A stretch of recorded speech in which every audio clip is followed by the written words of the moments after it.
राजकारणाशी काय देणे घेणार.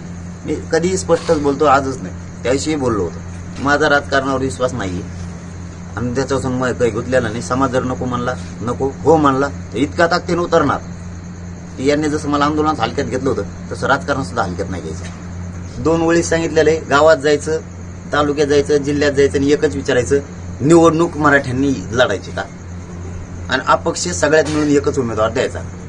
किचकीच नाही, सुटसुटीत काम सांगितलेलं आहे, तेवढंच करायचं. उमेदवार बी होणार, काय व्हायचं ते होणार, तुम्ही पुढेही मजा बघा. तेच सांगतो मी की हलक्यात कोणी कोणाला घ्यायचं नाही. आपण राजकारणाची पहिल्यापासूनच मला हवस नाही, नाही म्हणले तरी नाही, हा म्हणले तरी नाही. त्याविषयी निर्णय झाल्यापासून मी खुश आहे, कारण मला लोड नाही ना, नसता म्हणून टेन्शनमध्ये येतो.